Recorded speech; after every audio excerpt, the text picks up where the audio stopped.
Yo, Shortbox Nation, this is Botter, and I'm here to tell you right now that con season starts early this year with the return of Northeast Florida's premier anime, comic book, and sci-fi event, Collective Con. That's right, Northeast Florida's largest pop culture convention returns for its 10th year on March 8th through the 10th at the Prime Osborne Center in Jacksonville, Florida. 10 years of Collective Con, they're pulling all the stops out to make sure this is a can't-miss event. And the guest list they got going, don't even get me started on the guest list. I mean, they've got A-list celebrity guests and voice actors from some of your favorite movies, anime, and video games like Elijah Wood and Sean Ashton, Ray Park, Trisha Helfer, Ross Marquand, Max Middleman, and Bo-Katan herself will be there, Katie Sackhoff. Tell me what other convention is giving you the opportunity to meet Frodo and Sam from Lord of the Rings, Darth Maul, and One Punch Man all under the same roof. Only at Collective Con. And if you're looking to get some of your favorite comics signed, or if you want to get an original sketch from some of the best comic artists in the world, well, you're in luck, because there'll be plenty of comic and creator guests there, like DC comic artist extraordinaire Clay Mann, Harvey Award-nominated illustrator John Taylor Christopher, Marvel and DC cover artist Chris Stevens, and acclaimed Star Wars author Timothy Zahn. They'll all be at Collective Con this year. And if you're looking to bring the family, or if you want to make a weekend out of it, you're in luck, because there'll be so much going on at Collective Con that weekend in the form of vendors, fan panels, video game tournaments, cosplay contests, after parties, and a bunch of fan events. You can purchase single and 3-day weekend passes now using the link in this episode's show notes, or by going to collectivecon.com to book your tickets and hotel. Buy your tickets now, and I'll see you at Collective Con, March 8th through the 10th. Now let's start the show. Ladies and gentlemen, I present to you the Shortbox Podcast. The Shortbox Podcast is recorded live from Jacksonville, Florida.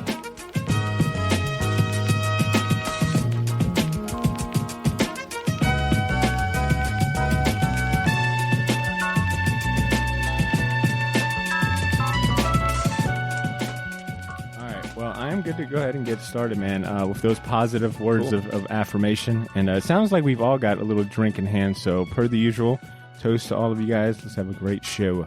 Go ahead, Ashley. Put up that sugar-free root beer, whatever that is. Clear my throat. Yo, Shortbox Nation. Welcome back to the podcast. This is episode 352. And if you're tuning in for the first time, welcome to the show. Today we're going to take our sweet-ass time talking about the Batman movie. The film has been out for 12 days at the time of this episode's release, about 8 days at the time of this recording. So hopefully you've had a chance to watch it at least once, though there's a lot of us on this show that probably recommend at least a 2 or 3 time viewing at this point. But here's the part where I warned you that this episode will be chock full of spoilers. The Batman is all we're going to be talking about this episode. So if you haven't watched the movie, please do not proceed, because we are going What are you doing here if you haven't watched it, you weirdos? Exactly. I mean, I get it. We're entertaining, listen, and you don't want to miss out every week. I get it. There's nothing wrong with, telling us how awesome we are. But for God's sakes, just watch the movie. Don't watch the movie. Exactly. So this is now a spoiler territory that you're about to enter, right? But before we get ahead of ourselves, my name is Botter Milligan, and I'm just one of the voices you'll be hearing from today. I got the full Shortbox crew joining today's panel. With me in the studio and sitting to my left is the special Edmund Danzart. He's special. Yeah, what up, baby? What up, Ed? Hey, sweetheart, you looking good. Sorry, that was inappropriate. Who's HR this week? Who's HR? I think it's C's turn. All right, C's turn. Oh, it's going to be was me. Was that vengeance, buddy. Was that inappropriate? I told you, I'm vengeance, so you're done. All right, and calling in from the Bat Cave is Mr. Vengeance himself, Cesar Cordero. That's right, old chum. Atomic batteries to power, turbines to speed. Giving a little love to Adam West. I like it. Also calling in, but live from the VIP section of the Iceberg Lounge, is the First Lady of the Shortbox, Ashley Lanny Hoy. What up, Ashley? Hey, how's it going? If she's the First Lady, does that mean she's married to the Shortbox? Oh, she's like the idea of the Shortbox. Yeah. You're right. I can do better. You really can. You absolutely can. Take it easy. I'm just kidding. All right. We get it. Ashley. We get it. All I right. hope you signed a prenup. Oh my god. Wow. Wait a minute. So is Ashley to the short box what Batman is to Gotham? Wow. Oh, interesting. Wait, that makes us her rogues gallery. Oh, yeah. You know what? It's starting to get a little too spot on for my taste.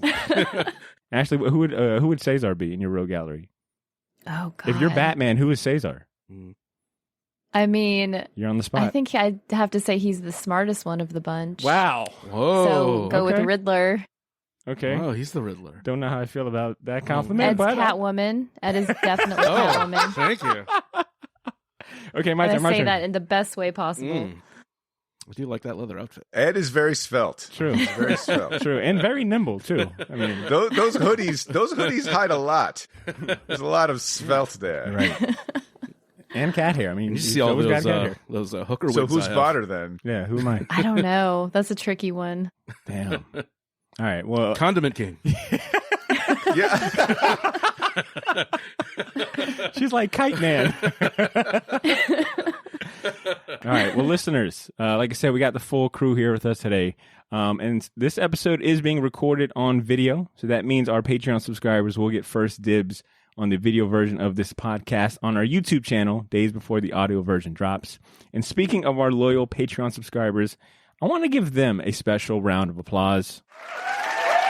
And that's all they get, per the usual. You guys Oh know my how it God. is. You know, we can't treat them that good. But Wow. jokes aside, I do want to thank everyone that made it out to our private watch party for The Batman.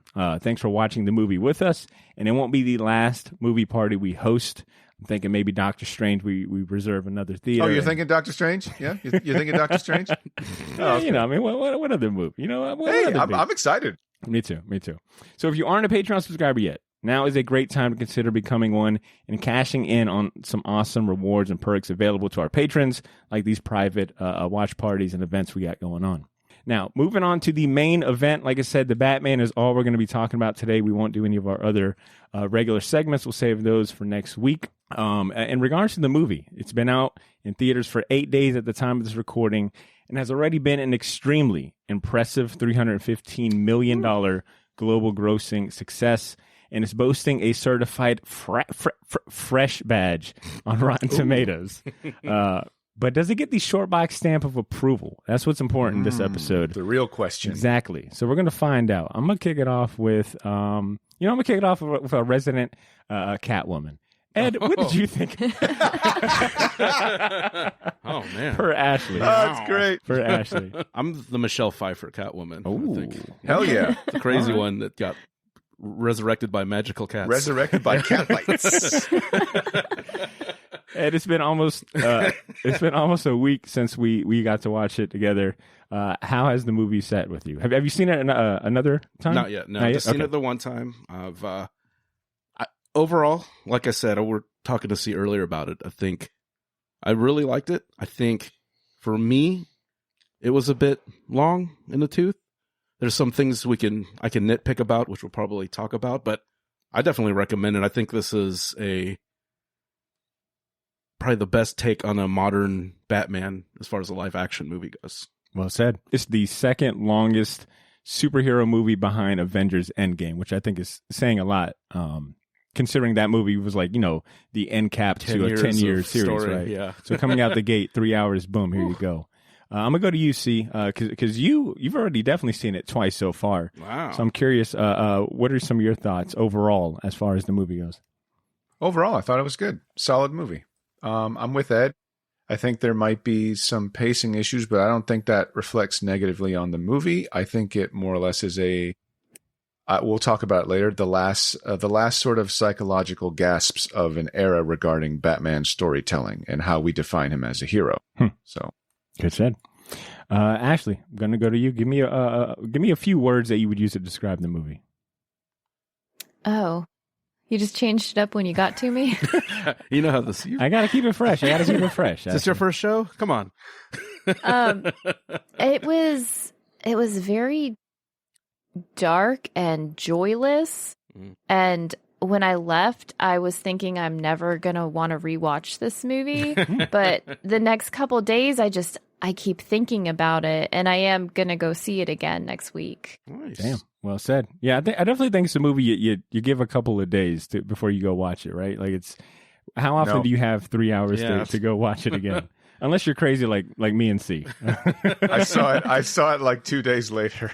Oh man. I think I've already shared a few words like online and stuff, but to me it was like a perfect amalgam of like Batman Arkham Knight, the video game, meets like an episode of the animated series into like 1 3-hour live action movie, which to me is perfect because those are like two of my favorite Batman properties of all time. You know, the video game is very faithful, and of course the show is goddamn amazing.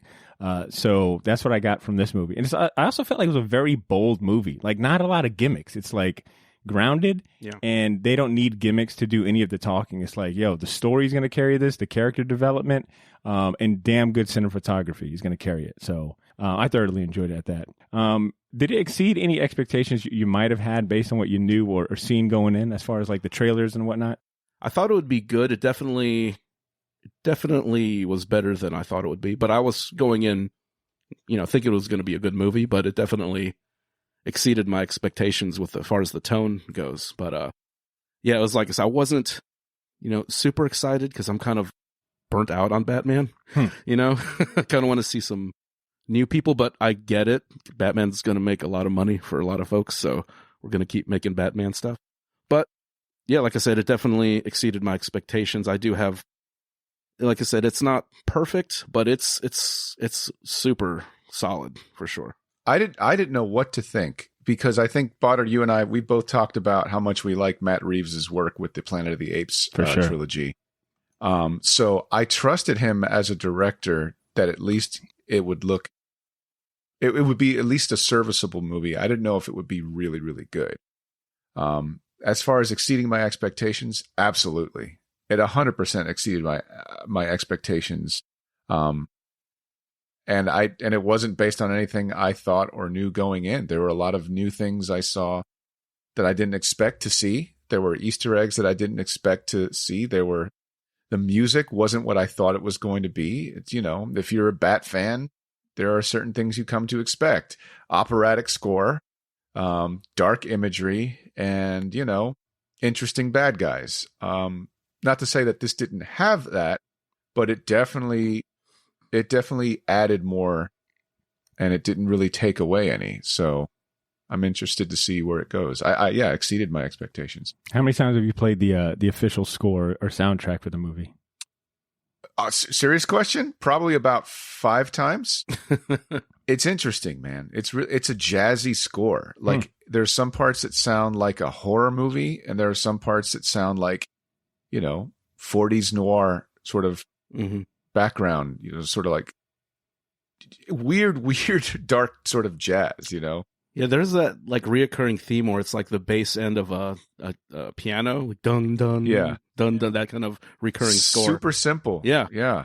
There was also like strings also like were pretty prominent. I felt like in a lot of like the more horror. Anytime Riddler would show up or the horror kind of elements. It almost reminded me of like the Imperial March, just like a slowed version of the. Yeah, Michael Giacchino said that that was one of his big influences. He wanted it to be, which is interesting because I watched a video today where they were talking about how, Michael Giacchino was like, yo, I love Darth Vader's music. I want to use it somehow. Nice. So he kind of put that in there. And serendipitously in the video I watched, they mentioned that the same cinematographer for Rogue One was the cinematographer for this film. And if you guys remember the scene where Darth Vader whoops the shit out of everybody at the end, it's very reminiscent of that whole red and black motif that you see throughout the whole film. And that same where he's walking through the hallway, getting riddled with bullets, and he's just kind of coming through the hallway, beating everyone's ass. Yeah, you don't see. There's no light. So So those of you who don't know, a cinematographer's job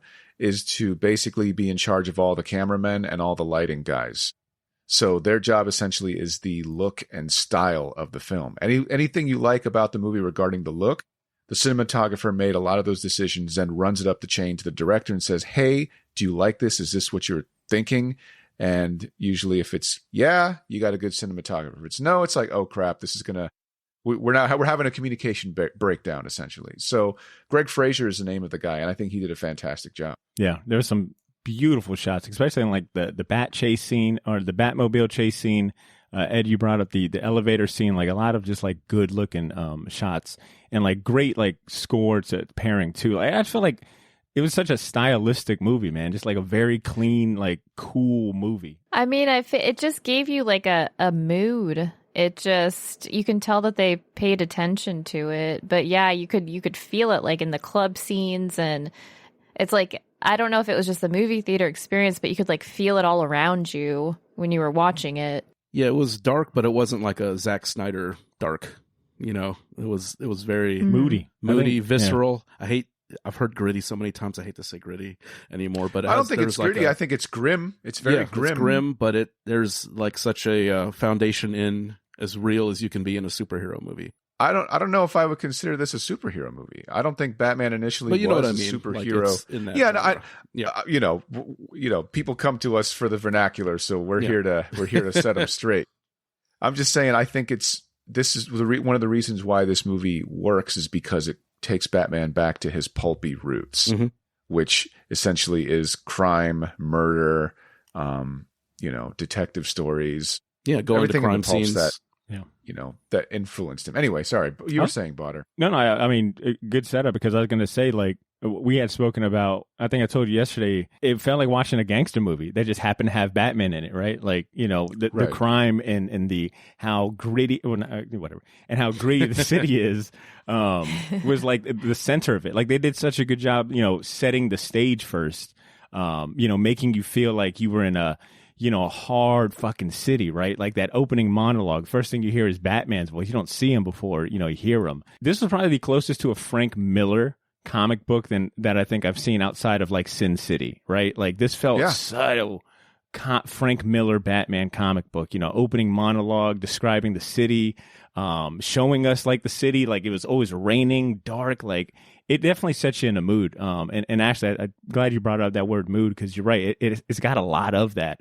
And that's what I mean by like no gimmicks. It's like just they let the tone and then the mood and the visuals like do everything for them. They don't rely on any like played out tropes or things you've already seen in Batman. Like they just have their own unique style to it. There was the Chekhov's Venom shot. I was like, where did that come from? All right, I'm getting my ass kicked. But it makes sense, right? But it makes sense though, right? Because it's like this is a different Batman you've seen before. It would make sense if it. And like I said, but this is year 2 Batman. Like, yeah, like you got to see him get his ass kicked, and to me, it made sense that he would have like a vial of Venom on the ready because he's still learning. Well, hold on. First off, it's not been confirmed that it's Venom. Sure, but they do have those packs of adrenaline that cortisone they issue soldiers in the field just in case you need that extra little, or if you're sick or if you're infected with something. Like, it's usually not used the way Batman used it, but it would make sense that he has access to it being rich as he is. So everything that was in the utility belt that was practical more or less aided him in his quest as a detective, and not in he's got to get out of this jam, which I really appreciated. What about the squirrel suit though? That shit was badass. That shit was just fucking random. I mean, what good is a Batman without a squirrel suit? He just fell like slower. That's probably the only funny scene in the movie is him eating that shit, falling off the building. I thought Thumb Drive was pretty damn funny. The Thumb Drive was Thumb Drive. I'm not gonna lie. I found Jim Gordon provided me plenty of comedy, and the Penguin. Actually, I take that back. The Penguin provided me the most comedy because his quips were some of the best lines I've ever heard. Before I say this, is Jeffrey Wright and Jordan Peele related? Because I was thinking it was Jordan Peele. Oh my God. I made that joke to Drew. I said Jim Gordon feels like a fucking Key and Peele sketch. Key and Peele sketch? Wait a minute, Batman. You mean to tell me Carmen Falcone? Yeah, so I was going to ask if Ashley, do you like this sort of film? You and I geek out about the last podcast on the left and stuff. Do you find movies like this just reinforcing that sort of this world is shitty, or do you relish in it the same way you would like a true crime podcast? Because that seems to be in the zeitgeist right now. So I would say at first it was just a lot. Like I am into like I will rewatch Ghost Rider. You know what I mean? Because it's fun. Like sure. Fast and the Furious. Like it's fun. That's why I go to the movies, just for like mindless entertainment. But there are Like, my favorite movies aren't those movies. They're, like legit good movies. And it just took me a while for this to kind of catch on. It took me a while for this to kind of sink in. And, there's a lot of these characters that I've just been thinking about since we've watched it, like Batman, Commissioner Gordon, Alfred, Riddler. So yeah, I do like these sort of like, it's mostly, it's the characters. Like, if you have a movie with really interesting characters, like, I'm in. And I think that Right. turned into this the more I'm like marinating with it. Yeah, I was just wondering because I thought, you said something, like it was very heavy, essentially. Like the movie's sort of a heavy film to watch, Mhm. not in like, oh man, they're tackling some issues here, but it's just it's raining every time they're Yeah, outside. a lot of rain. Like it's. So I wanted to take a detour from Batman specifically and talk about some of the other standout characters from the movie. So I'm gonna list some of the other characters, and feel free to share some words or maybe scenes that come to mind when you hear this character's name. I'm gonna start off with Zoe Kravitz's Catwoman. Oh, sorry. Deceptively, I'm like, deceptively young looking. Yeah. deceptively young. Like looking. everyone forgets, like Zoe Kravitz is like in her 30s. She looks so good, and I thought she played the character so well. Like she had, when she was, with Annika, she had that sort. I think they kept it ambiguous. I couldn't tell if she was Same. being motherly or if They were in a she relationship. was in a relationship with Annika. Like she kept saying baby, but then she kept saying stuff like, she's just a kid. And I'm like, that's not how I refer to my lover, like, so, I like that she had different shades to her character. And when she was with Bruce, it was like, you really don't give a crap about me at all. Wow.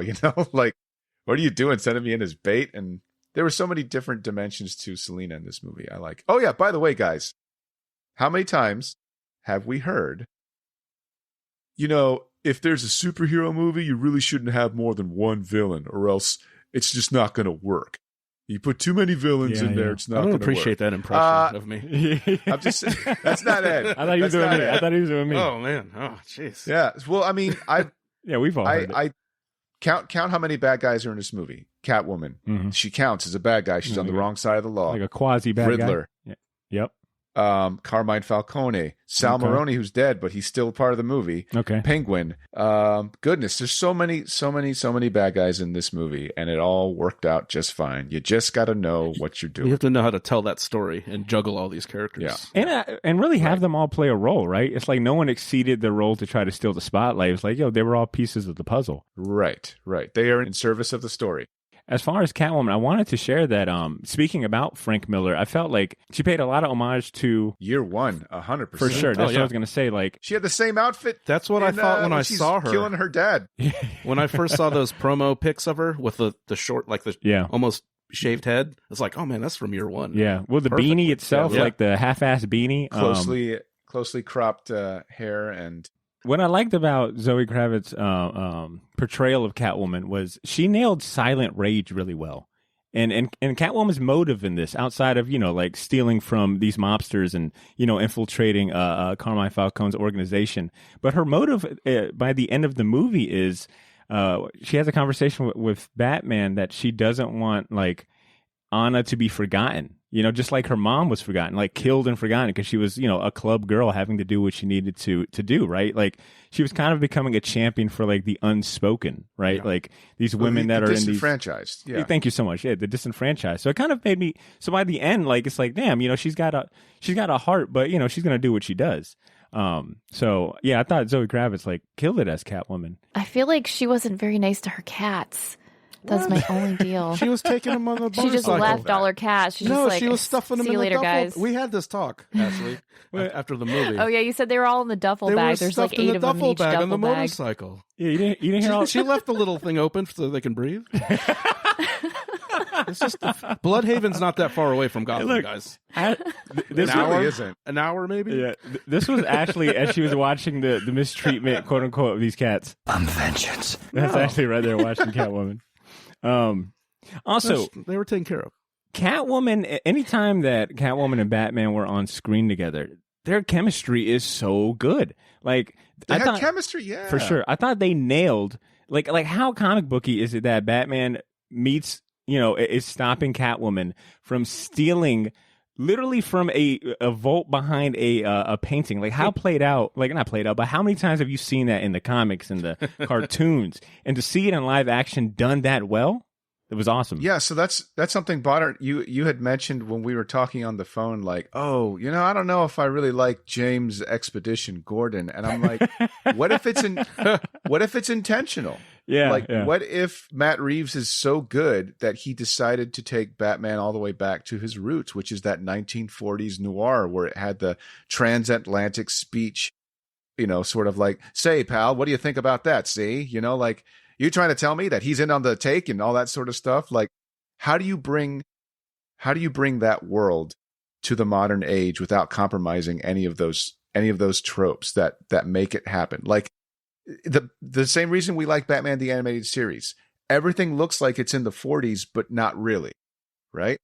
This looks like it's in the 40s, but not really, right? Like, whether it's you see a character with a trench coat or you see somebody that's like, say, pal, I think you're on the wrong side. Dude, my favorite line of dialogue is Gordon saying, you're saying Kenzie moonlights for the Penguin? Yeah, who talks for the Penguin? Moonlights? You're saying he moonlights for the Penguin? And then Batman looks at him and says, no, he moonlights as a cop. I'm like, that's sharp. So good. That's something that's, a hard-boiled detective would kind of say, the little pithy sort of one-liners. They're just missing I loved it. smoking cigarettes. Yeah. Right. Venetian blind lighting, which they did have that. Never mind. They had it all. All right. Well, speaking of Jim Gordon, let's talk about Jeffrey Wright as Jim Gordon. I'll start off by saying I think I was a little harsh on his portrayal of Jim Gordon. You just don't like Jordan Peele. But I think whatever.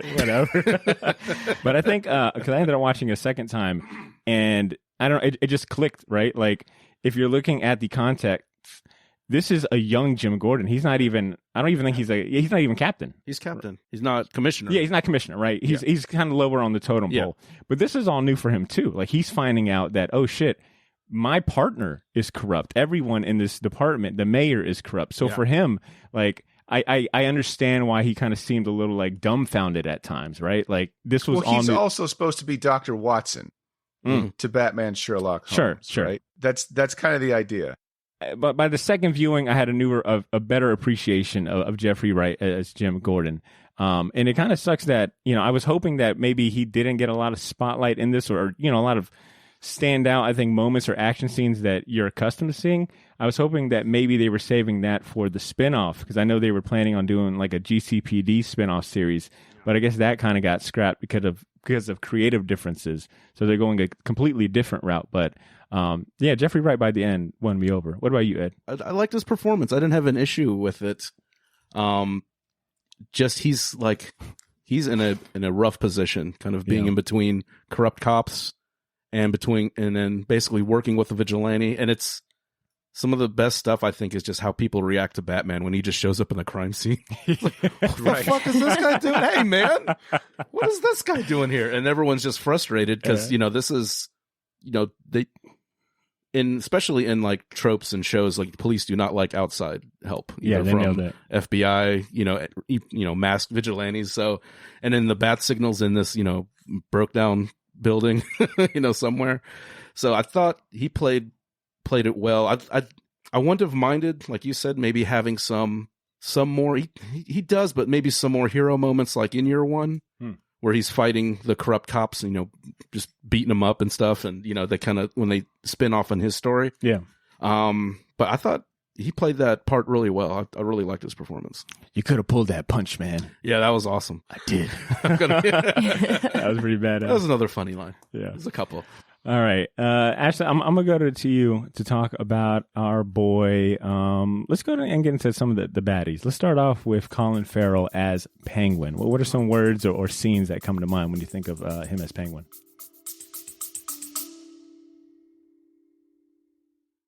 Yo, this is Botter. Sorry for interrupting this episode, but I'll keep it brief. I wanted to let you know about a massive sale we have going on over at the Shortbox store on all of our merchandise and apparel. That's theshortboxstore.bigcartel.com. You can now save 20% off your entire order using the discount code YOO, Y-O-O. So if you've been waiting for the right time to finally buy that gauntlet snapback, or if you ever wanted to buy any of the shirts you see me wear on the podcast, well, now's your chance to get them for a steal. We still have a few sizes left of everything, but they won't last long, and once they're gone, they are gone. And then I mentioned that all of our apparel is screen printed on high quality material. None of that heat transfer or direct to garment stuff. Our shirts are some of the most comfortable ones you'll ever wear, and the hats look even better in person. So wear your support for the Shortbox Nation proudly, knowing that you're going to look damn good doing it. Get to theshortboxstore.bigcartel.com as soon as you can, and don't forget to use that discount code YOO, Y-O-O, to save 20% off your entire order. All of this information can be found in this episode's show notes if you want to get there faster.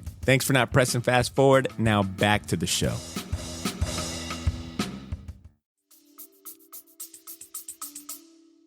Oh, I mean the penguin waddle was like Yeah. the funniest part of the movie. Yep. It's so weird to me because I was told that it was Colin Farrell, and I was staring at him. Yeah. I And would it never took guess. so long to see Colin Farrell. Like, it took half the movie for me to even recognize him. But I think his show will be fun. I mean, he was kind of the lighthearted, fun part of it. But yeah, he did a great job. And I don't even care, like, they could have gotten an ugly guy to do it and skip the Okay. makeup, but he did so good. We had this debate. Well, it was during the movie. It's like there's so many unattractive actors that need roles, and they're taking good-looking people and making them ugly. Come on, man. There's a lot of Steve Buscemi's out there that would like work. Come on. I put Colin Farrell against Steve Buscemi any day. Yeah. Actually, I mean, you did better than me because I could not. I feel like at no point in that movie could I make out Colin I Farrell's would face. never guessed in a Yeah, million it was years. it was tough, but he definitely had some of my favorite lines in it, Yeah. man. Like when Jim Gordon and Batman are interrogating him. Never do I feel like at any moment in that interrogation was he afraid or didn't have like something smart to say, right? Like when they were like, you know, are you when they brought up La Rata, yeah, La Rata, and he's like El Rata, no El Espanol. Rata, a lot is what he said. And he was Yeah. like, El, you don't speak La. Espanol, La Rata. Yeah. Which I was like, he's right. He's 100% right. I was wondering, I was like, is this the riddle? Bad Spanish grammar? I was like, that can't be the riddle. I was like, oh shit, it's the riddle. I had a similar thought. I was like, damn, this whole murder mystery hinges on Spanish class 101, sixth The grade 101 Spanish. in high school. He's going to have his own YouTube series, Learn Spanish with the Penguin. But dude, I mean, Penguin just had such an air of confidence to him. I mean, we've been, joking about his line. Take it easy, sweetheart. Sweetheart. But I mean, he even uses, Batman's line, I am vengeance against him. I think he drops it twice when, He calls him Vengeance. Yeah, yeah, Hey, Vengeance. Hey, this guy. when Catwoman first is introduced to us and she comes in to lay down the drugs and get the money from him, he tells her, "Don't worry, Mr. Vengeance here won't bite," And then I think he says another Mr. Vengeance line later on, but just something about like how cocky he was, man, like classic gangster shit, man. And he wasn't even the top dog. That was like the second or third guy in charge, and he had like these balls on him. So, so I think it's pretty cool that we get to see more Colin Farrell in that. Actually, you already mentioned it, but that HBO spinoff series that's coming out, and I'm happy to hear that Matt Reeves is going to be on it as executive producer. I think Dylan Clark, Colin Farrell himself will be involved. So it'll be cool to see like how he kind of comes up to power after this. Which leads me to the next character I want to talk about. Maybe see you can chime in here with me. Our boy, to call back to our long Halloween episode. Our No boy one's going to get John this. Doodoo Brown Turturro Oh my God. as Carmine Falcone. Scariest know what you're motherfucker in all talking the about. land, man. He really, that's the best way to describe this dude, man. Scary. Because he's freaking lying to your face with a smile on. Cool as ice. Lies to your face. dude, ice in his fucking veins, dude. Oh my God, I couldn't believe some of the stuff. He just, and he's so good at his performance. So good. John Turturro is a very, very, very fascinating actor who takes a lot of weird roles, and it's hard for him to get rid of previous roles when you see him in other ones, right? Like he's still the Jesus to me. I was about to say the Jesus from the Big Lebowski is the biggest thing. I'm like, oh, nobody messes with the Jesus He's for a real, pederast, dude. or fucking the guy from Mr. Deeds who likes feet. Like there's so many weird roles. Which any Coen Brothers movie he's in, it's a strange character. Strange. I literally just got done watching him. They had the Rounders on TV, that Matt Damon, Edward Norton movie playing, and he's in it. And I was like, oh shit, Carmine Falcone. This is like before he got big, he was playing cards to make ends meet.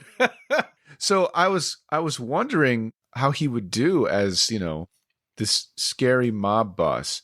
And I was wondering how he would do it. And he did it to his strengths, If he tried to come in like he was some sort of like the Penguin, right? Penguin has big dick energy because he's compensating, right? For his insecurities. Carmine Falcone, if you're that in charge and you really do feel like you own everything, then you have a I don't sweat anything attitude. So nothing would rattle you. So he has a sort of like very slow, soft-spoken way of talking because I'm in no rush. You're on my schedule, everyone else. So, and he's got this, it's just like vulnerable, right? Like, it's like, this old man couldn't hurt nobody. Like, how is he? Doesn't have to. He's got people to do that. Oh my gosh. Oh, he gets his hands dirty though. Oh, sure. He's killed like 3 people. And close family members, Yeah, he gets his hands the dirtiest, in my opinion. And he's got like this air of just obnoxious to him, man. Well, there was that interaction he has with Bruce Wayne at the funeral, talking about his father, and he's like, he's telling him, describing to him that, he's describing to him how his father saved him from that bullet wound, and asked Bruce, what does he make of it? And Bruce is like, well, my father was just living living up to the Hippocratic Oath. Hippocratic Oath. Yeah. He's like, what do you call it? He goes, what do you call that? And he says, I call it the Hippocratic Oath. Hippocratic Oath. Ha ha ha. And that's it. That's a good one. This guy. He gets underneath your skin, man, and it's just like, it just feels dirty, like just anytime anyone's around him. But like you said, man, like that dude is just like evil, man. Something about like how calm, cool, collected he is, despite all the stuff he's done. And it's a good counterpoint with, the Riddler's like just ranting madness, with those videos. So it's a nice like dichotomy of, villains in this story. Yeah. Well, which brings me to my next character, and Ashley, maybe you could chime in here. Our boy Paul Dano as the Riddler. What are some thoughts? It's my favorite. Oh my God. Yeah. I knew he was going to be good. I've seen other movies, like There Will Be Blood, where when he becomes like an unhinged character, where like that facade kind of goes and you just see crazy. Like Paul Dano can do that. And so the whole movie, I was just waiting for him to just hit that wall where he just shows like full crazy. And when they were in the jail and you saw it, that was probably my favorite scene in the movie, where Batman isn't doing exactly what he's planned ahead and he just loses it. It was, he's such a good actor. He really is. First time I saw him was in Little Miss Sunshine. Oh, yeah. Has anybody seen that movie? He's the older brother that took the vow of silence, but he wants to be an aircraft pilot really bad in the military. Oh my God. That movie's so good. He's good. He's fucking-tastic, that guy. He's ridiculously good. And he also has great taste in pies. When they catch him at that cafe, I just ordered a slice of pumpkin pie. That creepy ass smile, dude. Oh my God, that little creepy ass Pillsbury Doughboy smile. Yeah. And see, I know you'll get this and the fucking boot camp BC glasses too. Oh, he's got those BCGs, dude. Yeah, BCG glasses. Yeah. You know why they're there? The original descriptions of the Zodiac Killer was basically that mask, but he wore the glasses on top. And he does all that. He did all those weird symbols. Come on, Ashley. Yeah, you're supposed to be a resident. Yeah, don't you have the Time Life series of serial killers? I didn't know that about Zodiac Killer. That's cool. Ashley, don't you have the Zodiac Killer Pog? She's like, no, but I have this Riddler collector's card. Yeah. No, I was going to say, actually, they based a lot of the Riddler's look and his design, his modus operandi for this movie off of the Zodiac Killer, for sure. Riddler is probably my least favorite character of all time, or least favorite rogue Of all time. Of all, no, he's pretty low.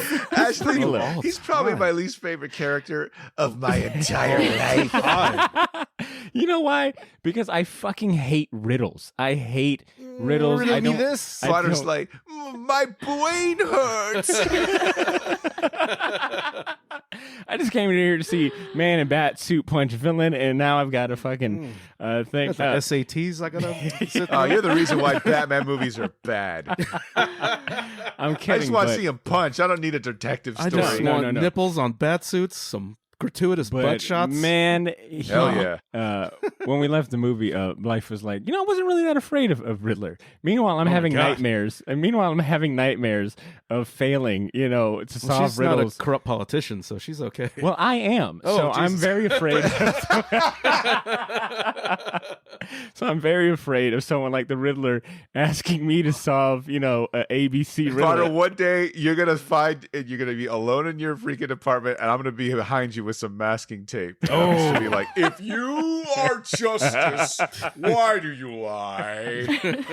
But goddamn, he's, and you know what? It's more so like he also represented like a concept too. I think that was the scariest part, because he even says, my power isn't physical; it's all up here in my mind. But it's also the idea of a Riddler, right? To be disenfranchised. He represented Twitch streamers. I was gonna say 4chan, a 4chan Yeah. fringe community, but that's even better. But like the idea that this individual who also feels disenfranchised, feels hurt by society, and casts it out, decides to look at a character or a symbol like Batman and be empowered by it to take the law into his own hands.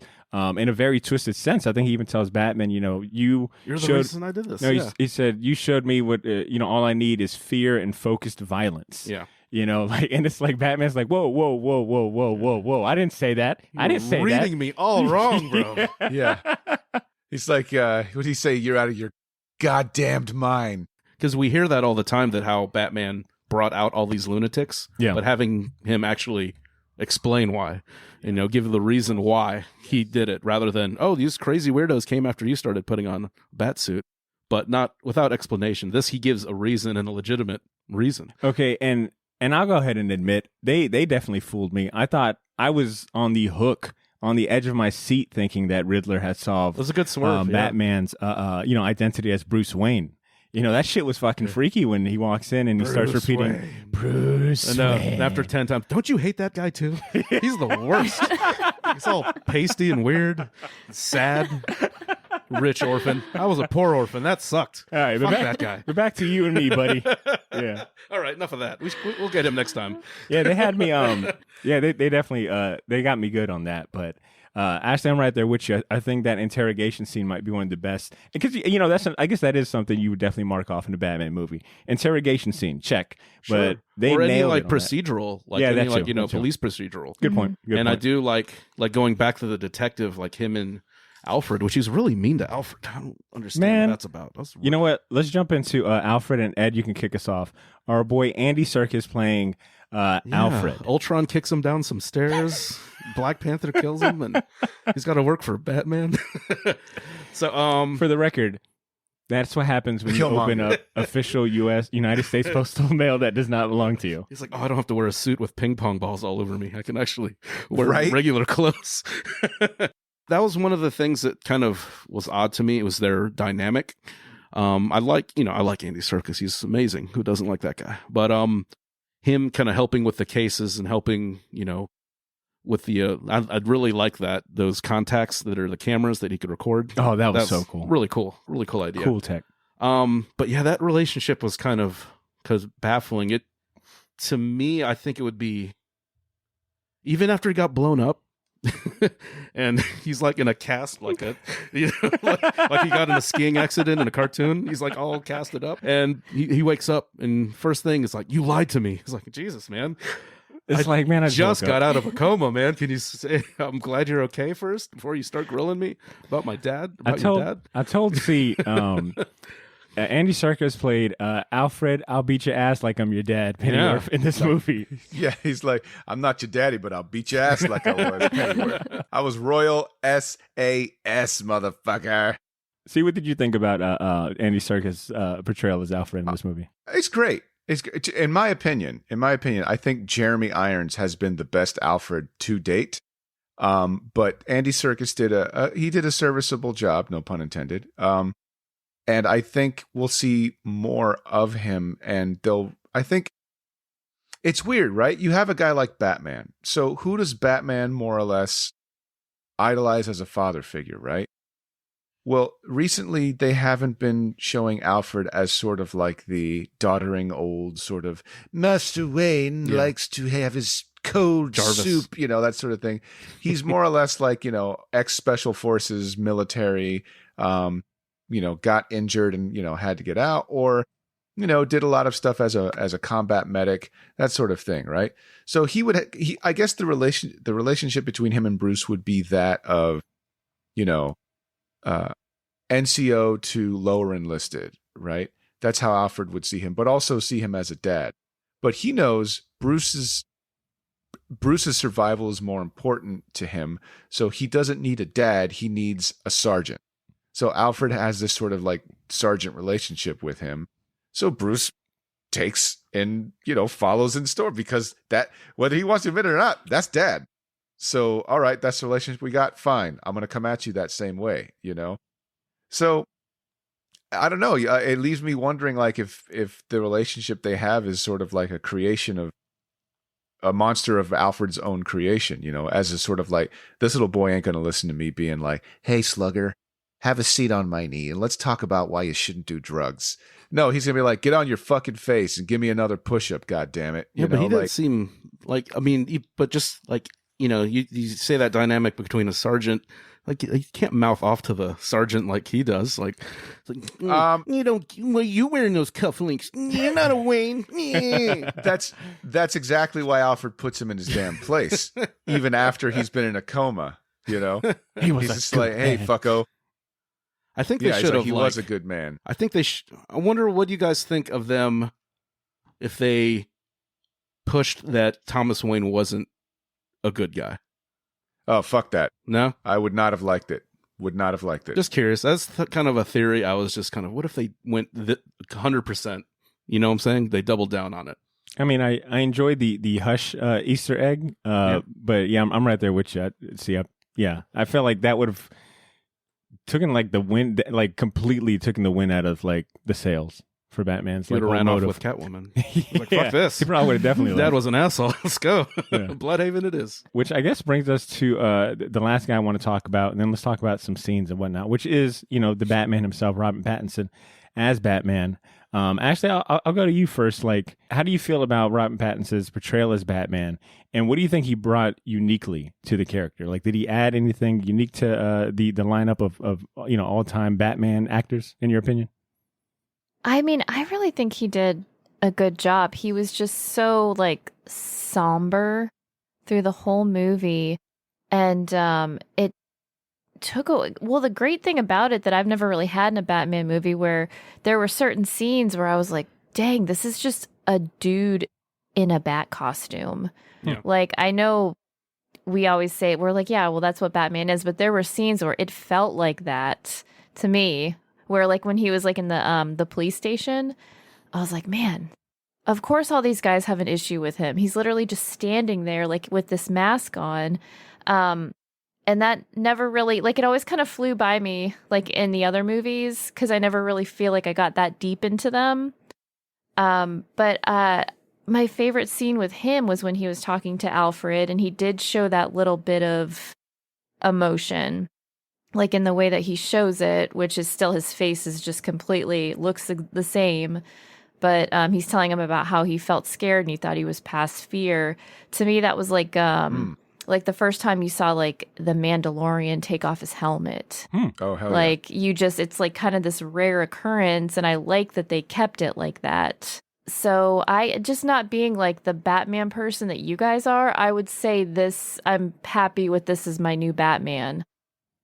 Yeah, I think yeah, somber is a good word. I'll even add like confident too. Well, somber when he's Bruce Wayne, but I feel like very confident when he's wearing the bat. Like you could see the confidence, and I think he spoke about that in a few interviews. Like, and I mean, I feel like a lot of actors say the same thing, that when they wear that bat suit, there's a sense of like confidence that just takes over, and they feel like they're a completely different person. But I feel like his body language in the suit was like, not, confident. Like every time he walked in, they made a big deal and showcasing like how strong those steps of his would take, right? And it always lined up the score really well.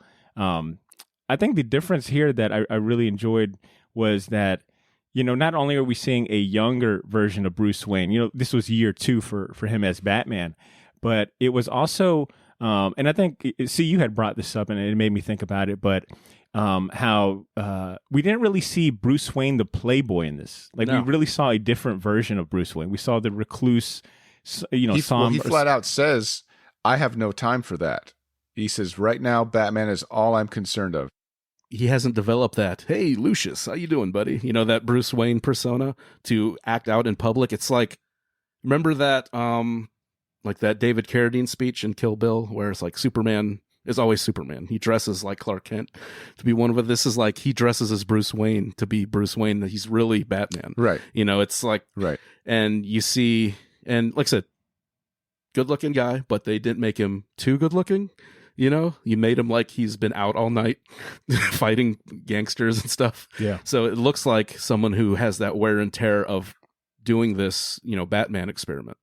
Yeah. And haunted too, like very haunted, right? Yeah. Like I was going to say that's how you could describe this film. Actually, man, that's funny. You took the words right off of my notes, man, that this movie feels haunted. The movie feels haunted. It's a haunted house tale. Yeah.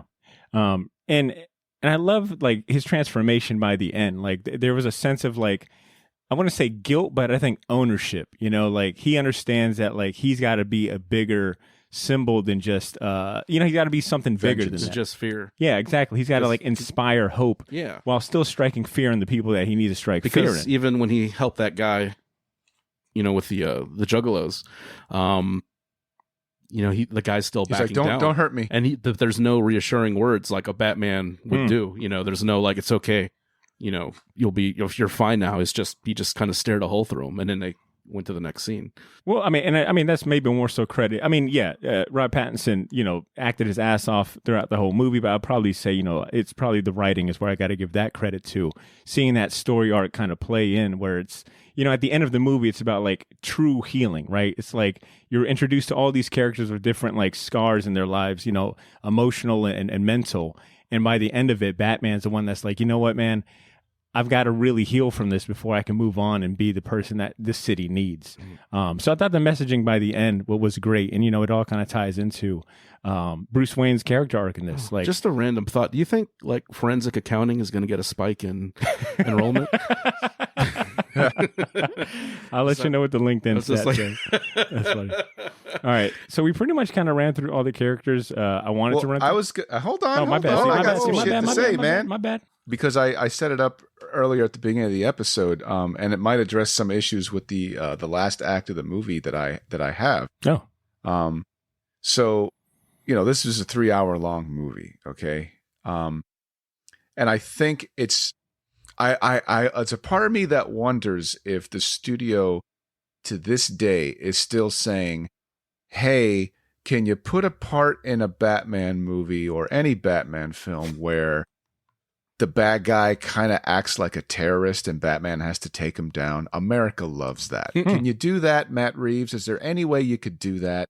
Because I think for the most part, if you're a Batman fan, you've more or less kind of suffered through a trend that's been happening since 9/11. And the trend is all if not most of Batman's villains act like terrorists. I mean, they start taking over the city and they start saying, okay, I'm going to poison the water supply and I'm going to poison the entire this supply and I'm going to blackouts and I'm going to isolate the entire city. When in reality, most of Batman's rogues gallery are serial killers, / crimes of passion. The only real terrorist Batman has in his rogues gallery is Ra's al Ghul. He's the only real terrorist he has. Everybody else is kind of in it for personal gain, or they're freaking evil people. So I feel like, and we're seeing it less and less, right? Like Nolan's trilogy, it was all about terrorists, all of it. Like right down to when the hospitals explode, Batman is surveying, the damage. Like, what do I do? How do I stop? I have a war on terror. How do I fight an idea, right? To this movie where now, thankfully, it's been relegated to a tiny little part of the third act, right? Almost an afterthought where it's like, oh yeah, by the way, I got 5, trucks set up around the city to blow up the seawall. That was, that kind of took me out of it. Because it's a different type of crime. It's a different type of crime, a motivation. Correct. Yeah, So I saw that as sort of like the last sort of holdover, right? The last little bastion of, okay, maybe we're getting past Batman fighting terrorists and we're getting right back to the heart of those detective stories, baby. Let's get back to it. Come on. I don't need to, he doesn't have to, his heroism shouldn't be defined by his skills as a counter-terrorist CIA operative. His skills should be defined as a detective. And that's what his heroism should be defined as, right?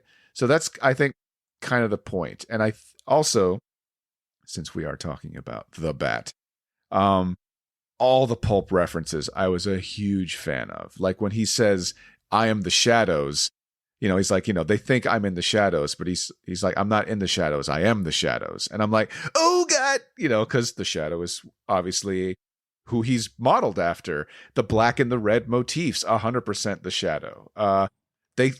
Carmine Falcone calls him Zorro, which I'm like, hell fucking yes, because he is Zorro, like he was part of the aristocracy. And everybody's like, who's this fucking upstart that's causing all these problems? It's probably one of the residents of Gotham that don't have money and they're poor and they're disenfranchised, like the Riddler. No one would suspect a rich guy, right?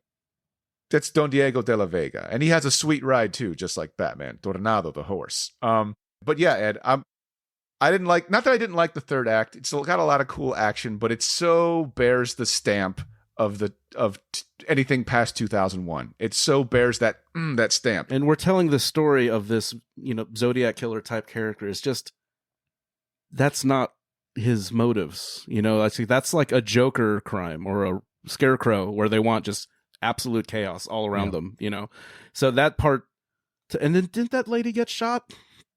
And she's just like waiting around. Bella Real? Yeah. Did she get shot? And then she's just like, dude, like waiting, like doing laps in the pool. Yeah, she's going to need like 500 antibiotics. Yeah, she had Kevlar or something like that. In that dirty ass city sewer water.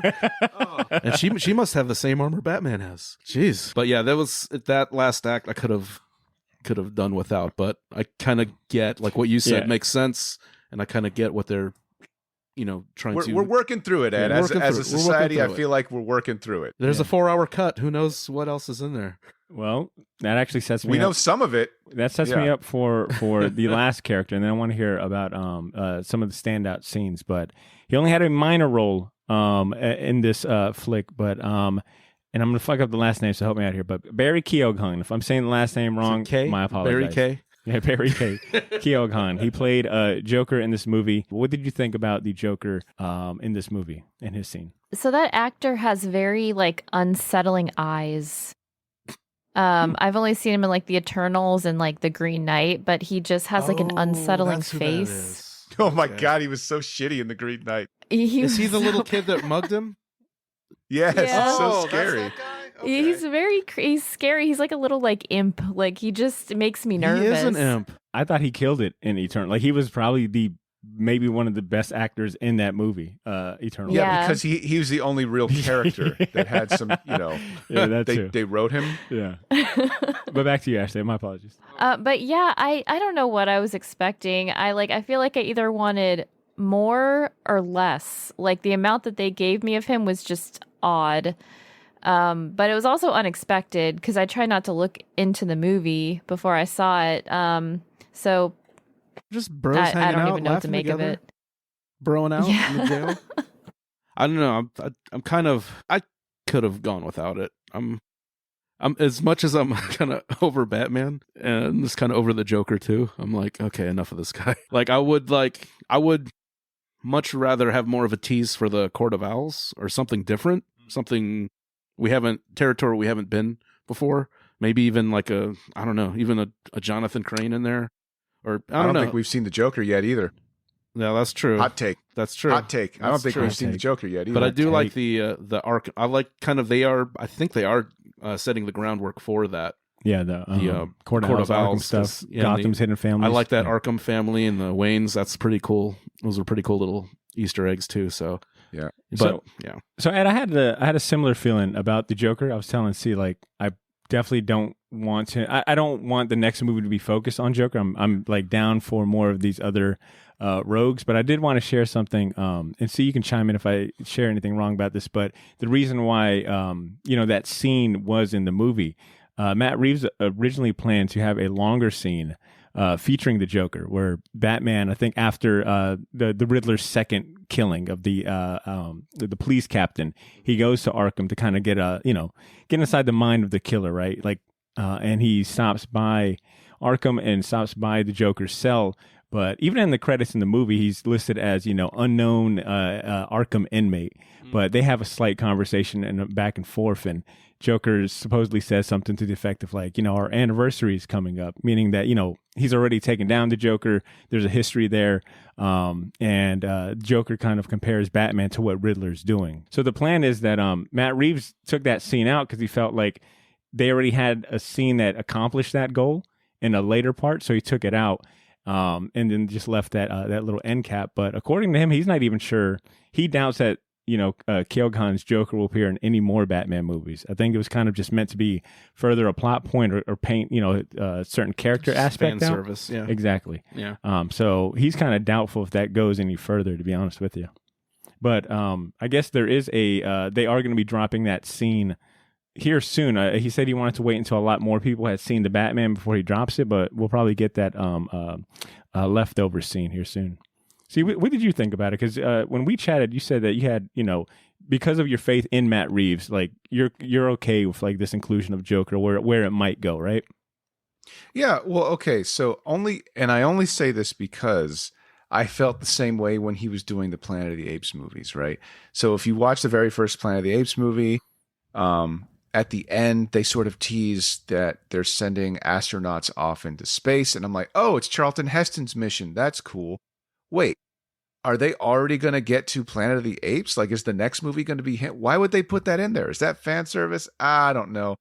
And then he never comes back to it. They never go back to it. And it wasn't it wasn't really a big part of the movie. It was just kind of a nice little wink. But I feel like if they did go back, he would have known what he was doing, because those movies are so freaking great. I enjoy them a lot. Mm-hmm. They're well made. And I feel like if they do another, like I said before, hot take, I don't think we've seen the Joker yet, live action yet either. We saw Jack Nicholson. We've seen that. We've seen, no disrespect to his performance. Performance was outstanding, but was it the Joker? Don't think so. We saw hipster Joker. With Ichi the Killer's that's great. I liked him. I like Heath Ledger, but is he Mark Hamill? Is it the animated series? That's my opinion. Man. That's the Joker. Yeah. So, or the Killing Joke, right? And let's take a look at this guy's face. If you shave his head on the side and you give him that crazy curly ass hair that Joker has, that Brian Bolland drew, he's got the face for it. We could see that version of the Joker for sure. And I wish they would have just shown him a little more. But yeah, that jacked up rictus grin he has, I don't know. I trust Matt Reeves. If he puts him in, cool. If he doesn't, cool. That's where I'm at. I wanted to share this little quote that because I to your point, I think he's got a pretty unique take on the Joker, and I wanted to share what he said about his version of it. He wrote, quote, "It's not about some version where he falls into a vat of chemicals and his face is distorted, or what Christopher Nolan did, where there's some mystery to how he gets these scars carved into his face," he says. "What if this guy from birth had this disease and he was cursed? He had this smile that people stared at that was grotesque and terrifying, even as a child. People looked at him with horror, and his response was to say, okay, so a joke was played on me, and this is his nihilistic take on the world. Nihilistic. Nihilistic take. Thank you. And also, let me just say this. Let me chime in. That is not unique. That is actually the original inspiration for the Joker. It was a movie called The Man Who Laughs, and Conrad Veidt was the main star, and that was pretty much spot on what the story was. So Bill Finger and Jerry Robinson both were like, what if there was this guy that was like that? So it's based, again, Batman right back down to his roots, you know? All right. Was there any standout scenes that we haven't talked about that you guys want to highlight? Well, so we've already talked about all my favorite scenes, which is like in the prison with the Riddler and Batman with Alfred when he's waking up. I think another scene that was like really fun was that car chase with the penguin. Oh, Hell yeah. so That's the good. one I where you wanted to just bring see all up. the fire and then the Batmobile just like that. That movie needed that. I really enjoyed that whole scene. It definitely needed like a spurt of like, as cliche as it sounds, like I feel like high octane, Yeah. no pun intended, like And the action. car cutting out was pretty funny. I thought that was pretty. Mhm. You know, funny. even though I, that was in the trailer, that whole bits and pieces of that car chase scene and, Penguin's car being upside down, I felt like in full context, it was even better. Like even in the trailer, it looked cool with the whole spinny camera angle, but I thought they executed it well. And it was cool to learn that like that car, at least in the opening, when you first hear it and it's revving up and it's got the blue flame and shit, that was an electric version of the vehicle. It wasn't like, a gas car. It was like electric version. And the guy who, and I don't have his name, but the dude in charge of You mean in real life? Yeah. I didn't hear you specify, like, if they were trying to say that the car was electric, and I'm like, that was pretty Oh, sure no, that no, was a my flame apologies. coming out the back. It's the new Tesla. Yeah, my apologies. Yeah. No, it was an electric vehicle that they used in the Yeah, beginning you of can't that. put a real Yeah. airplane motor in a car. Yeah. Yeah.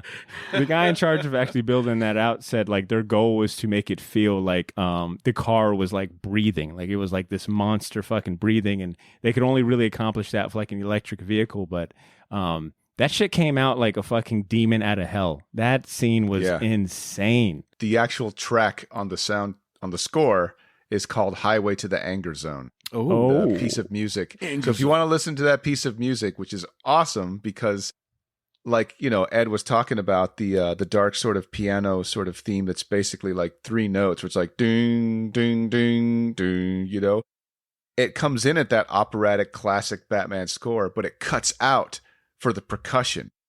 So you hear like dun dun dun dun,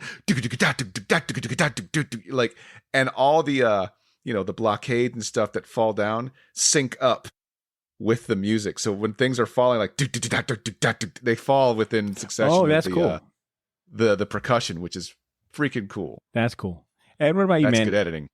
Any standout scenes that we haven't talked about already? I know this is a divisive one, but I really kind of like this version of the Batcave. I thought it was pretty cool. The abandoned I do too. train station where there's nothing, no giant penny, no dinosaur. It's just like I'm always It's gonna like- miss that. it's getting there. A It's gonna get T-Rex? there. No T-Rex. Yeah, give me the T-Rex in it, to be honest. It's just a cool and new idea, that I haven't seen, or unless I'm not sure if they've done it, but it's just like a cool twist on the old traditional Batcave. I thought that was a really cool set piece. Good stuff. What about you, C? Any scenes we haven't talked about already? Yeah, honestly, that opening scene, I don't think we touched on how cool it was. And not like when he's beating up the juggalos. Just before it, when he's doing the monologues in the beginning, where you see the bat symbol goes, there's something to be said about all these guys that they're Billy Badass when they're doing the crime, right? Like, yo, give me the money. And like the guys walk out and they're like, yeah, and they're spray painting. And they're about to run away into an alley, and they realize there's no lighting in that alley. And they kind of stop, and they're like, that is Batman. That, I love that. Like, they're like, I don't know if I want to go down there. Hey, let's go down this way, John. Nah, probably not going to do that, That's, and they do it right in the beginning of the movie, and it's just so good. I think the only other scene I want to highlight, which is a Catwoman scene, is when she goes to confront Carmine Falcone in the club. And, we kind of get to see, while she's, approaching or handling things her way, we also get to see at the same time Batman kind of handling things his way, very methodical. He's already got, the building laid out. He knows where to go. He's cutting out the lights. He's going to do it in darkness. But, Catwoman's got her own way, which is a much more direct. She's using, she's got the sex appeal that gets her into the door. Like she just knows how, it's just kind of cool to see like these two approaches, and it's very true to their characters. And it builds a lot of suspense too. Like, Carmine, she's just right. She's in front of her dad that fucking doesn't know that she exists, that's killed her mother and now has killed, whether it be her best friend or lover. Like just so much emotion I thought was being played into that scene. And Zoe Kravitz was able to capture like this silent rage this whole time, like playing it cool, but underneath all that coolness is like, God damn it, I can't wait to put a fucking bullet between your face, Yeah, I love that scene just for the emotional intensity that it gave off.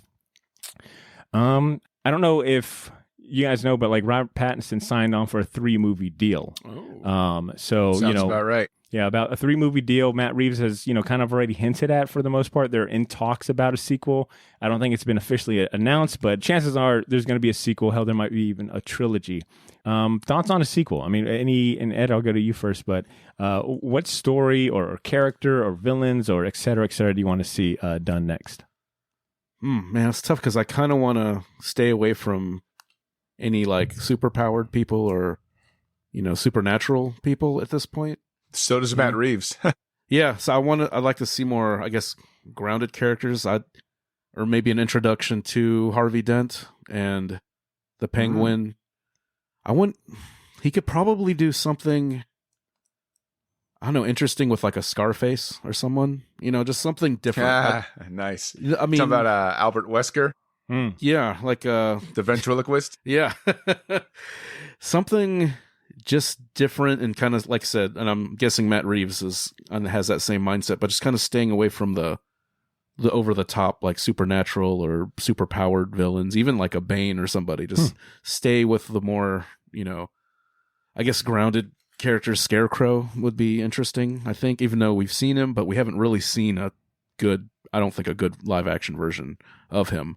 But I think he would make sense. And even just kind of introducing the Court of Owls, introducing a new mythology to the live action Batman. I just, and I like this direction. I just want to see something different, something, if we're going to keep making Batman movies, and we will be, just give me something little more contemporary, more, just something new, something new, a different take on it. Well, they definitely set the groundwork for Court of Owls, and I think like even their press run, they've dropped like that phrase a few times. Rob Pattinson and the whole cast themselves. I mean, it might not work for the next movie, but I would like for maybe the one after that. Arkham Asylum, I think, is always going to be my favorite Batman story. I would just love it if, like, the other, like, Marvel's doing, like, all the good guys team up and they're all together and you see how they interact, and that's really fun, like with Avengers. I think it'd be so fun to just have, like, an Arkham Asylum movie where it's just, like, the bad guys just outnumber the good guys by so much. What's cool with that, too, is, like, I wouldn't mind, I don't know if they talked about this, doing a series of the origin of Arkham Asylum. I think that is the other series. So they're doing the Penguin, and then the GCPD series they got scrapped, and they're going to just do Arkham Asylum. And to see how, Bruce's mom, Martha, right? Yeah. Martha. Why'd you say that name? Yeah. Just to see like her connections, because I think she's in this university. She was in Arkham. She was a member of the family, and just that'd be a cool history and a cool direction to take, and something we haven't seen in a live action. Agreed. All right. See, I'm gonna go to you for this one here, because you're a resident Batman expert. But as far as like comic book recommendations, because I know you probably had the same itch I have after seeing this movie. I've been rereading a ton of Batman comic books. Hell, you gave me that suggestion for Catwoman Batman. That's been fantastic. But what would you? And we shared a few of these in our long Halloween episode. But for the new timers, let's share them again. What comics or stories should people seek out if they want to scratch that Batman itch or kind of go down the rabbit hole of Batman stories? Batman Year One for sure. If you like this movie, I suggest Batman Year One because it's essentially what you just watched, just a little more compact and told from Jim Gordon's point of view. I would also suggest for people who like this movie and are no stranger to Batman, go back and read the old Batman black and whites. All those anthology books are really fun. Actually, Marie Severin does a story that's freaking fantastic, and it's done a la like Mad Magazine. It's one of the funniest things I've read, and it's kind of nice palate cleanser after watching something so dreary and rainy, soaked in the crime dripped tea that is Gotham City. Yeah, I recommend all the new Batman black and white stuff is good too. I just bought that hardcover, the omnibus of the recent series they just did. Yeah, that's my recommendation. I'll go ahead and add Catwoman When in Rome. It is a 2004-2005 series by the same creative team that gave us, Long Halloween, Jeff Loeb and Tim Sale, but it's a direct sequel. Well, not really direct, but it takes place right after Long Halloween, and it chronicles Catwoman. She goes on a trip, with the Riddler at that. She brings him in tow because she knows that he can figure out this mystery. What is her connection to the Falcone family? How is she related to Carmine? Well, she knows how she's related, but she wants to dig deeper into her connections with the crime family. It's a 6-issue Motherland. Yeah, exactly. It's a 6-issue limited series. Noir style. So if you liked what you saw in the Batman and you want to kind of shift the focus to Catwoman and you've read Long Halloween, then this is a great, excellent follow-up. Tim Sale's artwork is even better than before, which is kind of hard to believe, but he really knocks it out the park with his painted style. And there's just a certain mood, man, that Jeff Loeb evokes by having this noir story take place in Italy and really getting a chance to lean in on the whole kind of Italian crime genre and whatnot. So Catwoman When in Rome is what I'll add to C's recommendation. With that being said, I want to get to wrapping up and sharing some emails we got this week. Last week, I prompted our listeners to write in and tell us what their top 5 favorite Batmobiles of all time are. And I figured, what better episode to share those than this one right here. But before we do just that, I want to go ahead and ask the listeners, if you have something to chime in with, man, if you got a short little review or you want to share some words about the Batman and how that movie made you feel free to share those with us. We'll read them next episode. Write something short and sweet. Send it to our inbox at theshortboxjacks@gmail.com. We'd love to hear from you and have you join the conversation. With that said, C, I'm going to pass it over to you to read some of these emails. Let's start with RC's email. Okay. RC, I love the title of your email. It says, "Yes, Father, I shall become a bat." 100% year one reference if nobody's tracking on that. He writes, "Hello, Team Shortbox. First off, I'm very excited to catch the Batman in theaters, and I'm even going so far as to see it in 4DX. Whoa, hopefully my body can survive what will be a literal 3-hour roller coaster ride. From what I hear, it's a 3-hour getting soaked in the face with a super soaker. As for Batman, the last time I read The Long Halloween was when The Dark Knight Rises premiered in theaters, so I'm in need of revisiting the story. Michael Keaton in the animated series were always my Batman. But I also have a soft spot for Val Kilmer's Batman, just because I watched Batman Forever on VHS so many times as a kid. Question. Everyone has their favorite Batman, right? So, who is your favorite version of Alfred? Oh, wow. Cool. All right. Anyway, here are my top 5 Batmobiles. Coming in at number 5, Val Kilmer's Batmobile. Ah, yes, the H.R. Giger design that looks like a dick with wheels. Oh, yeah. And I don't mean that in a derogatory term, RC. Look up H.R. Giger, and you'll see that he did design some stuff on that thing, and he's very much into penises, or was, R.I.P. 4, the Dark Knight Returns Bat Tank. Ah, the Tumbler. 3, the Batman muscle car, so this year's version of the Batmobile.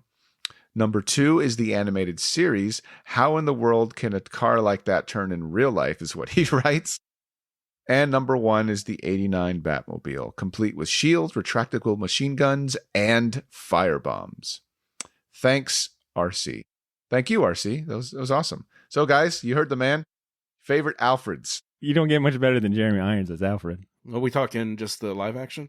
I'm guessing. And nope. Any and all Alfreds. Whoever does the animated series, I don't know the voice. Ephraim Zimbalist Jr. Okay, that guy. Yeah, between them two, I don't think you get much better. Ember Syphilis Jr. Whatever you say. Yes.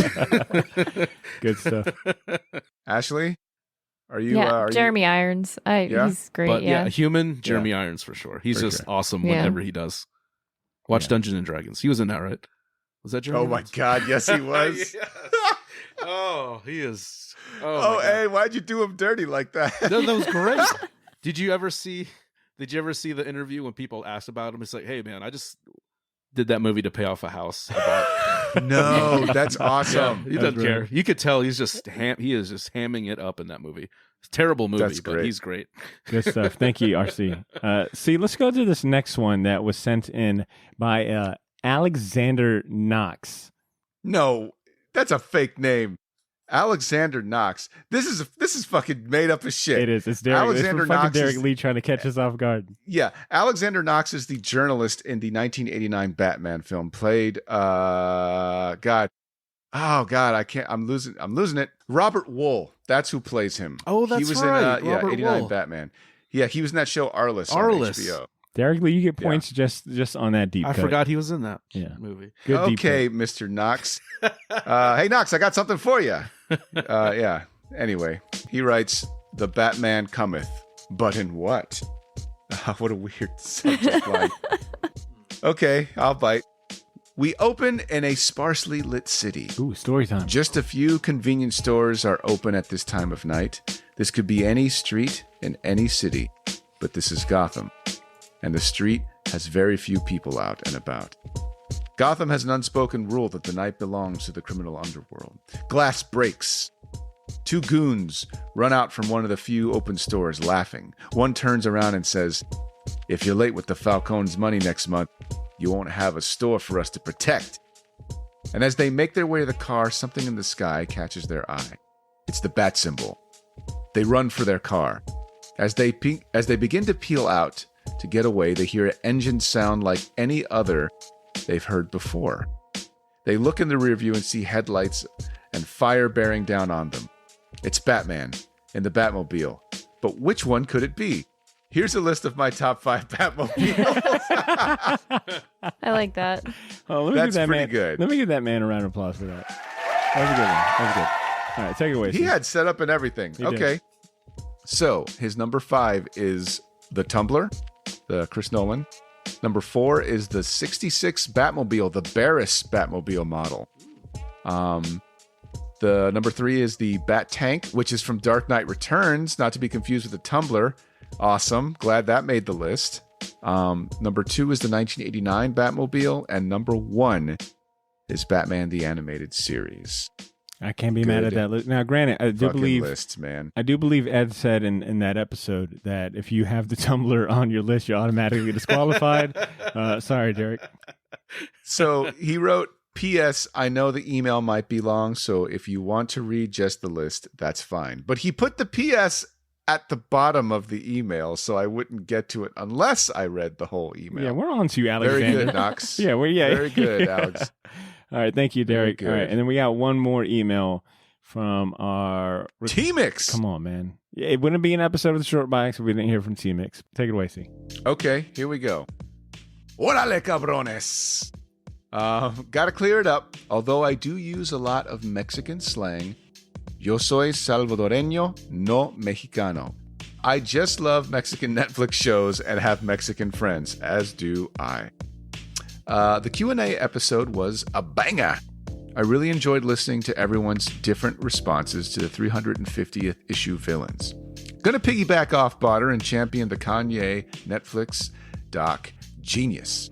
Not really a Ye fan. Well, you're done. I'm not a you fan. But dang, no, I'm just kidding. I'm just kidding. I keyed. But dang, this thing is good. Yeah, I got to jump on that, man. I'm late to the game on this. The Batman was great, and I thoroughly enjoyed this rendition of Batman. Very interested in what the future looks like for Bats, and if he'll show up in Flashpoint somehow. Anyway, top 5 Batmobiles. Wow, okay. Check this shit out. Number 5, he puts Battle for the Cowl number 1, the Batmobile that Damien steals. I love that series. Number 4 is the Tim Burton Batmobile, so the Batman 89 film. Number 3 is the BVS Snyder's Batmobile. Well, that thing is pretty slick. Ha! Number 2, he writes Batman Beyond, so the Batmobile that floats in the sky. That's pretty cool, man. I like that. Number 1 is Batman the Animated Series. So that's his list, and he says, "Hasta la próxima, compadres. Cheers, T-Mix." Thanks, man. Hell yeah. Appreciate that. All right, so just like I promised, we got those emails, we got the submissions, we asked for the top 5, and I incentivized everyone to do so they could win this completely unrelated Spider-Man comic. So I was going to give away this Gotham retailer incentive variant cover for Amazing Spider-Man number 88, which is also the first appearance of Goblin Queen, to one lucky listener. And I feel like we got, some three very solid submissions, emails. So I'm going to take it to the Wheel of Names to pick the winner on this one. I'm going to go ahead and give this a spin. You could hear it in the headphones, I guess. Ooh, nice. And the winner is, our boy T-Mix. You are the winner. There we go. Oh, and a built-in applause track, too. I like it. All right, T-Mix, I'll go ahead and send this out to you. Thank you so much to everyone for sending in that list. Does anyone want to chime in with their favorite Batmobile? Because I've got my top 3 here, and I've heard a few of them so far. Well, why don't you hit it then, man? Yeah, go for it. I have got the Arkham Asylum video game Batmobile. I think only because nice. I think only because 80% of that game is the Batmobile level, so I ended up kind of falling in love with it. You're talking about Arkham Knight, yeah. Yeah, Arkham Knight. But also, it's just a very sleek design. It looks kind of like a weird, kind of a weird figure 8 type design, but slick as shit. Batman Beyond, that Batmobile is super hard. And then the Batman Returns Batmobile. Something about having the wings in the back always kind of I just like the very ham-fisted bat motif also thrown in for extra measures. So those are kind of my top 3 in addition to the animated series. And I think this new one definitely makes that list in my top 5 for sure. What about you, C? Batman the Animated Series, Batman the Animated Series, Batman the Animated Series. That's what I'm talking Dylon, I was gonna say with Dylon driving the Batmobile every time. I like it. Ashley, do you got a favorite Batmobile? Which one are you pulling up to at the Iceberg Lounge? VIP. The one from the Lego Batman movie. Oh, yes. I can't believe nobody brought that up. I like it. Oh, Lego Batman's so good. It is. It is. It's a great movie. Ed, what about you? You got a favorite God, Batmobile? nobody thought about that, Alfred. He was on the table. Oh, yeah, he was good. Ray Fiennes was Alfred in that movie. He might definitely crack the top, 3 list for sure. Right behind maybe Jeremy Irons in the animated series Pennyworth. Ed, you got a favorite Batmobile to close this out? It's a toss-up between the Burton 89 and the animated series. It's just because that's, my childhood Batmobiles. I gotcha. I don't blame you at all. All right. Well, shit, man. I feel like we have talked about this movie ad nauseum. I don't know if there's anything left to say other than maybe go watch it for a second and third time if you haven't already. And then tell us what you thought about it. Oh, and don't stay for those post-credits. They're pretty uninspired. Oh, real quick. Speaking about post-credits, I don't know if any of you guys went to that actual site, but that what was it? La Rata. What was it again? See? La Rata Alada. Thank you. Or El Rata Alada. That website actually does work. So when you go to that site, you get a message that reads, and it's in a DOS format, right? So it's like the green, blinking text, but it reads, "You've come this far. Now let's see if you're willing to discover more. While you unmask everything that has yet to be revealed, I'm safe here with my new friend. We will see you soon. Click for reward." And if you click that reward, that link, you get a zip file that is titled knowwhatiknow.zip. And if you open that zip file, you get a bunch of JPEGs and images of Thomas Wayne. Thomas Wayne, and a lot of just different pictures that was in Riddler's study in his office. Oh, that's cool. You also get a PDF of his journal, and it's crazy scribbling and pages of ciphers and things like that. Oh, that's pretty cool. Yeah, it's fun little marketing ploy and add-on and whatnot. So yes, you can actually go to that site. But with that being said, C, Ashley, Ed, thank you guys so much for a damn good conversation. Any closing remarks, last words you guys want to share before I wrap us up? Hail Batman. Yeah. I think that's all that needs to be said. All right. Well, I appreciate you guys. Let me go ahead and address the listeners. There you have it, Shortbox Nation. Thank you for hanging out with us this week. You're the best audience a show like ours could ask for. But it's time to close out the show. It almost feels like we recorded another Batman episode of this 2-hour recording. It's okay. It's a time jump tonight. We'll be all right. Next week, we'll be talking about some of the latest comic book and pop culture headlines and news that have come out in the last month. It'll be another installment of our Shortbox Story series. That episode will drop next Wednesday, so make sure you're subscribed so you don't miss out on that. But if that's too long for you to wait, consider subscribing to our Patreon channel, and you'll get access to bonus content like video versions of this episode, invitations to private events like our new movie watch parties. Like I said, we'll probably do one for Doctor Strange when it comes out in May. And you'll also have the ability to vote on episode topics. We got a poll out right now for our Moon Knight Spotlight series, so our patrons are picking what we'll be talking about. But you also get access to our new spin-off podcast series dedicated to the best comic cartoons and animated series, Pilot's License. We just released the 10th episode of that series, and it's all about the X-Men animated series. It's over on our Patreon. You can go to patreon.com/theshortbox right now, or click the link in our bio to subscribe. In the meantime, give us a follow on social media if you aren't part of the bandwagon already. But most importantly, take care of yourselves. Have a great day. And please continue to make mine and yours Shortbox. We'll talk to you soon. Peace.